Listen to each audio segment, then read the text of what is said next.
Vamos lá, começando, tá?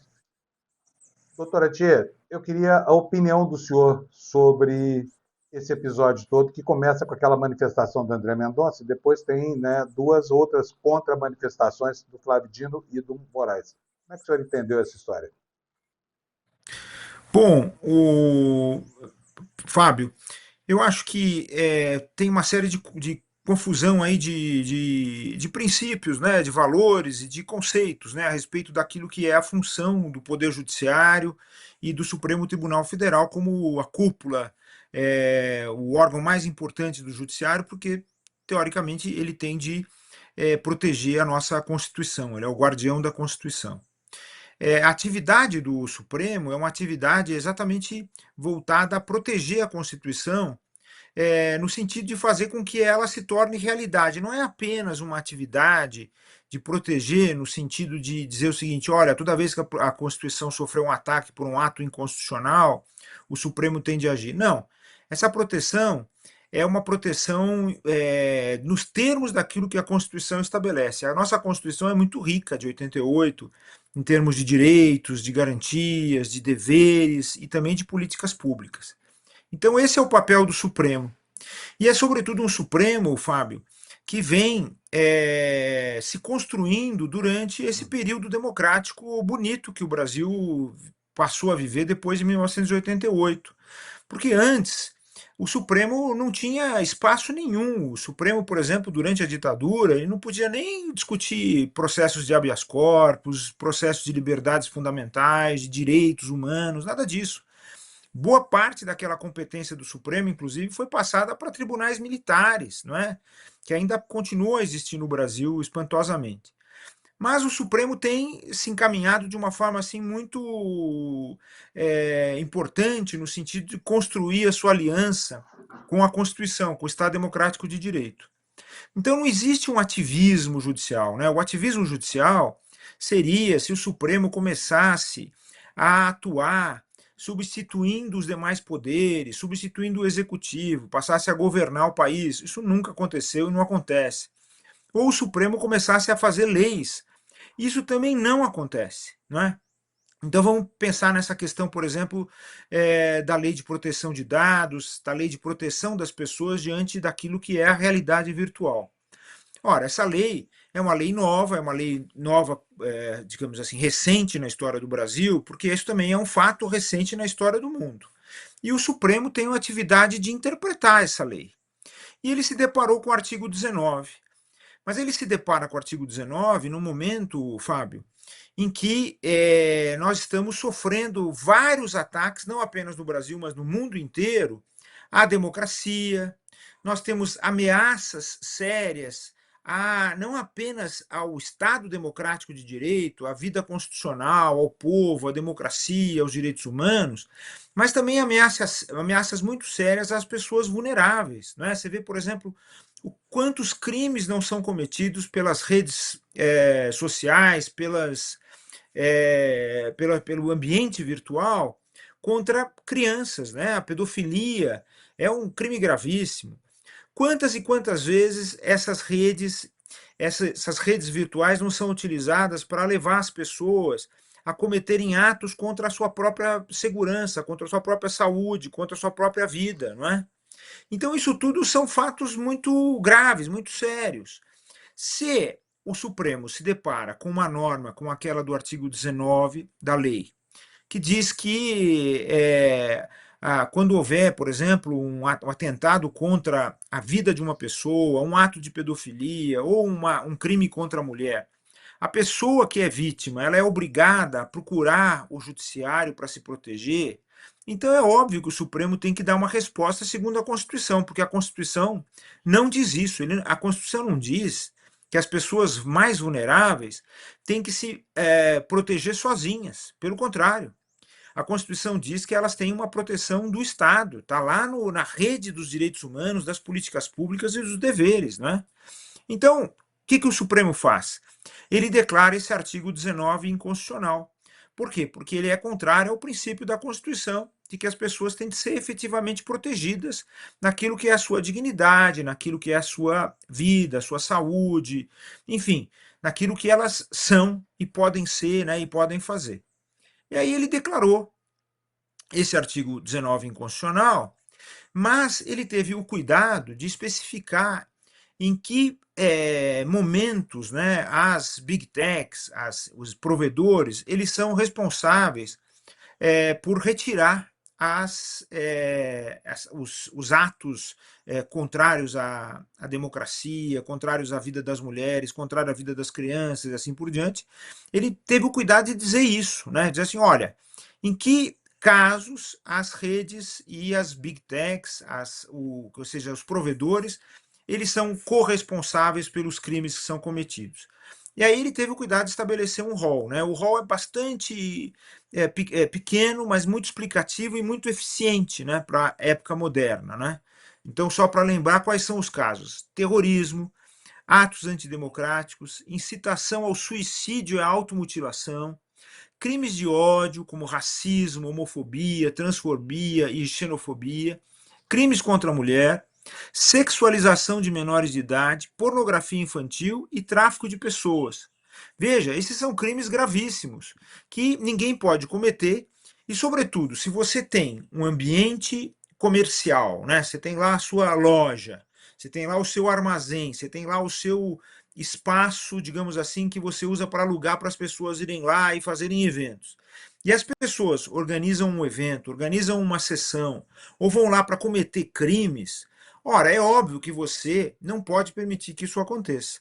E o ambiente virtual é exatamente isso, só que não se trata de um armazém físico, não se trata de uma loja física, não se trata de uma empresa física, é uma empresa virtual. Então ela também não pode permitir que as pessoas apareçam lá nessa rede para cometer crimes de ódio, incitar as pessoas a matarem trans, incitar as pessoas a matarem negros, indígenas, incitar as pessoas a cometerem crime. Ela não pode permitir isso. Então, isso é uma questão bastante básica, isso tem a ver com a Constituição.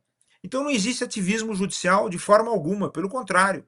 O Supremo tomou o cuidado de declarar isso inconstitucional, porque a Constituição determina isso, quer dizer, o Supremo não está tomando nenhuma atitude espontânea, não tem nenhuma atitude de voluntarismo, pelo contrário, ele está só obedecendo aquilo que diz a Constituição.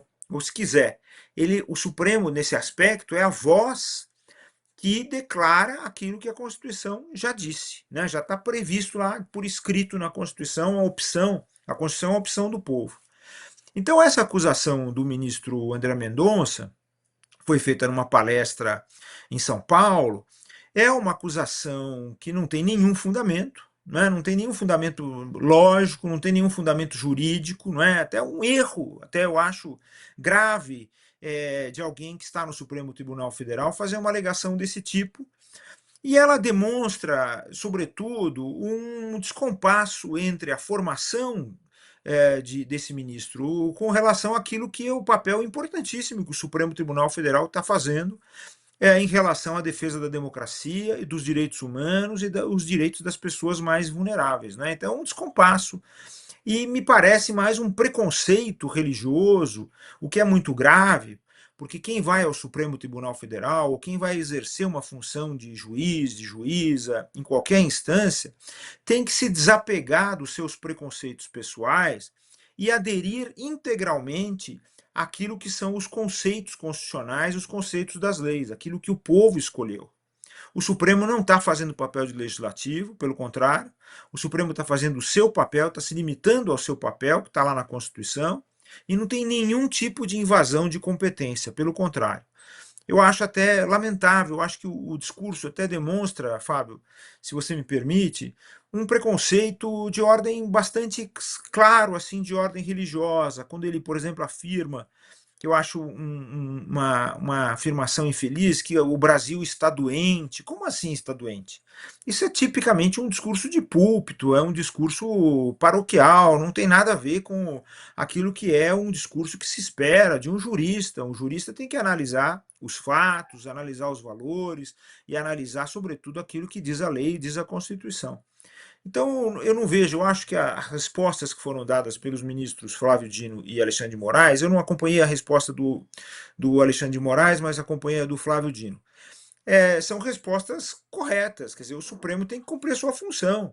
e não pode levar pito de ninguém, sobretudo desses moralistas, e, sobretudo, é muito desagradável que um membro do Supremo Tribunal Federal vá aproveitar um ato de uma cerimônia pública de outra ordem para fazer crítica a uma decisão que o Supremo tomou. Ou seja, se o Supremo tomou uma decisão, seja por maioria ou seja por unanimidade, mesmo aqueles que votaram contra têm que se submeter a essa decisão e não podem fazer críticas a ela.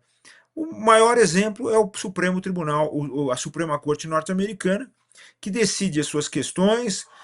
Os ministros que são favoráveis podem apresentar seus votos favoráveis à decisão da maioria. Os que são contrários apresentam seus votos que são contrários à decisão da maioria, mas não saem da corte para fazer críticas a aquilo que a corte está fazendo. Muito ruim esse tipo de atitude, sobretudo no tempo de hoje, lamentavelmente, porque anima justamente o ódio, anima as fake news e anima uma atuação da sociedade contra a Constituição e contra as instituições, corroborando com todo o processo de golpismo que o Brasil sofreu em 8 de janeiro, e as pessoas estão sendo condenadas, inclusive aliados do próprio ministro que o levaram até o Supremo Tribunal Federal. E a partir de agora, digamos assim, com essas atitudes, o que a gente espera é que essas pessoas que não têm nenhuma mensagem importante a dar à nação, a não ser mensagens terríveis e ilegais e ilícitas de ódio, de vingança e assim por diante, que elas não tenham mais espaço dentro daquilo que é a vida política, a vida jurídica, a vida brasileira. Né? A gente, a gente viu há muito pouco tempo o Supremo Tribunal Federal sendo alvo de uma horda de gente que queria simplesmente a destruição dessa instituição. Né? Todo tipo de alegosia foi plantada ali, a condução pessoal dos ministros, a questão da honra, a condução do processo eleitoral, enfim, formou-se um bolo muito grande. Quando esses ataques vêm de dentro para fora, como foi o caso do ministro André Mendonça, como é que isso repercute na instituição do Poder Judiciário, doutora Tia? Eu acho, o Fábio, que isso é muito desagradável, né? Porque é como se você tivesse uma instituição importantíssima, como é o Supremo, ou todos os poderes, né? O poder legislativo, o poder executivo, todos eles são importantes, que sofrem um ataque externo, e as pessoas de dentro que deveriam defendê-lo, né, defender a existência da instituição, a importância constitucional da instituição, elas mesmo tomam armas e começam a atirar contra a sua própria instituição. Então isso não pega bem e é sentido assim de uma forma como um incômodo muito grave, não é? Eu acho que isso já deveria ter terminado, não é? Você viu isso, por exemplo, quando o ministro Fux fez as críticas no voto divergente que apresentou. Voto divergente é um direito de todos apresentarem, mas críticas à sua própria instituição, isso é muito sério. Seria sério se nós estivéssemos num ambiente tranquilo, democrático, em que não tivesse ameaças à democracia e assim por diante. Mas agora, nesse momento que nós estamos vivendo, é muito mais grave. Não é? Eu acho que eu diria que é inadmissível uma situação como essa, porque ela joga contra aquilo que é o dever das pessoas que estão lá no Supremo, que é defender a Constituição e defender, portanto, as instituições que estão trabalhando assim. Então, alguém de dentro do Supremo que faz esse ataque é muito mal recebido pelo judiciário em geral, é muito mal recebido pela sociedade, pelos democratas, enfim, pela maioria do povo brasileiro que escolheu essa Constituição, escolheu esse caminho que não tem mais volta, que é o caminho da democracia e que obriga o Judiciário e o Supremo em especial a atuarem fortemente contra os inimigos da sua Constituição, da democracia e do povo brasileiro. Né? Tia, muito obrigado. Isso vai lá daqui a pouquinho no Hjura, às 6 horas. Depois eu vou te mandar o link da Hjura. A audiência é quase zero por enquanto, é o portal que está começando agora, mas é muito legal. Depois eu queria que você conhecesse, tá? Eu quero Tá bom. sempre conversar com você aqui dentro, porque afinal de contas, assim, o mundo do direito está tão contaminado, né?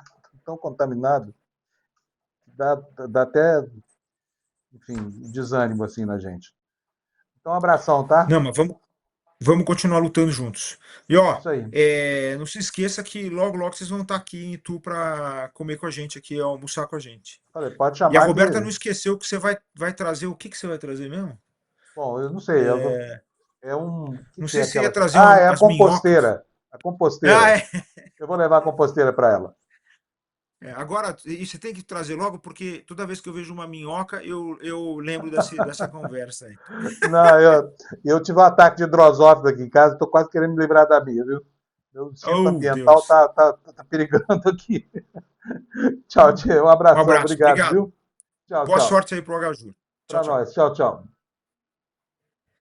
Que eu saio aqui, aqui.